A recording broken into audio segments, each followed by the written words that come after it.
अध्याय 3। शिव का रौद्र रूप, वीरभद्र अवतार। जब अधर्म अपनी सीमा लंघ जाता है और अपमान असहनीय हो जाता है, तब संहार ही न्याय बन जाता है। आज हम आपको सुनाने जा रहे हैं भगवान शिव के सबसे प्रचंड और महाक्रोधी रूप की कथा, वीरभद्र अवतार। ये कथा हमें सिखाती है कि जब धर्म का अपमान होता है, तब भगवान शिव स्वयं दंड देने के लिए प्रकट होते हैं। तो आइए श्रद्धा और भक्ति के साथ इस पावन कथा का श्रवण करें। दक्ष का अहंकार और शिव का अपमान। सृष्टि के प्रारंभ में प्रजापति दक्ष, जो स्वयं ब्रह्मा जी के पुत्र थे, ने एक महायज्ञ का आयोजन किया।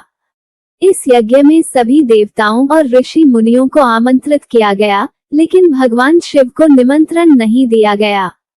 दक्ष को अपने ज्ञान और शक्ति का अत्यधिक अभिमान था और वे भगवान शिव को एक वैरागी, औघड़ और योगी समझते थे, जबकि उनकी स्वयं की पुत्री सती भगवान शिव की अर्धांगिनी थी।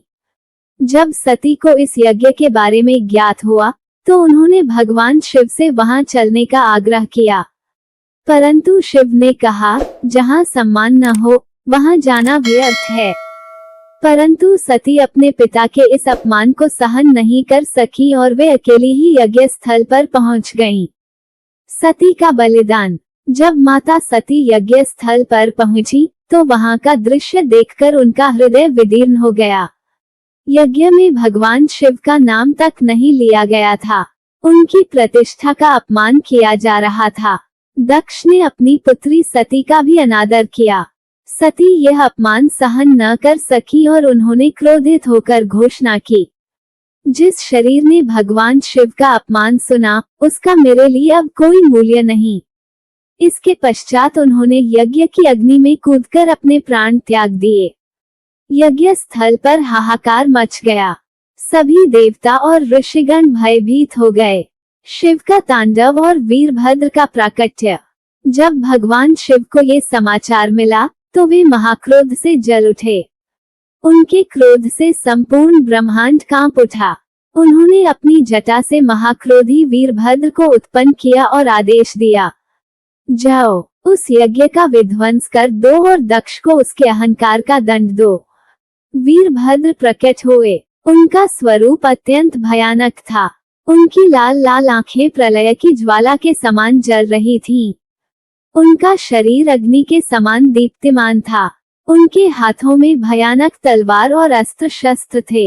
यज्ञ का विध्वंस और दक्ष का दंड। वीरभद्र ने यज्ञ स्थल पर पहुंचते ही भयंकर तांडव मचाया। उन्होंने यज्ञ मंडप को ध्वस्त कर दिया। देवताओं और ऋषियों को परास्त कर दिया। अहंकारी दक्ष का सिर काट दिया। ये दृश्य देखकर समस्त देवगण भयभीत हो गए और भगवान शिव से विनती करने लगे कि वे दक्ष को क्षमा कर दें। भगवान शिव का हृदय करुणा से भर आया और उन्होंने दक्ष को पुनर्जीवित कर दिया, परंतु उनका सिर पुनः नहीं लगाया, बल्कि एक बकरे का सिर प्रदान कर दिया। दक्ष अपनी भूल पर अत्यंत लज्जित हुए और शिव से क्षमा मांगकर उनकी भक्ति में लीन हो गए। वीरभद्र अवतार का संदेश। भगवान शिव के वीरभद्र अवतार का हमारे जीवन में बहुत गहरा अर्थ है। यह अवतार हमें सिखाता है कि शक्ति का प्रयोग केवल धर्म और न्याय के लिए होना चाहिए। अहंकार और अधर्म का अंत निश्चित है। सच्ची भक्ति और प्रेम को कोई हरा नहीं सकता। वीरों के दो प्रकार होते हैं। एक, भद्र कल्याणकारी वीर जैसे श्री राम, अर्जुन और भीम, जो धर्म के मार्ग पर चलते हैं। 2, अभद्र अधर्मी वीर जैसे रावण, दुर्योधन और कर्ण, जो अधर्म का समर्थन करते हैं। अतः वीरता के साथ भद्रता भी आवश्यक है। यही वीरभद्र अवतार का संदेश है। यदि आप सच्चे शिव भक्त हैं, तो हर हर महादेव कमेंट में जरूर लिखें और इस दिव्य कथा को अधिक से अधिक लोगों तक पहुंचाएं। हर हर महादेव।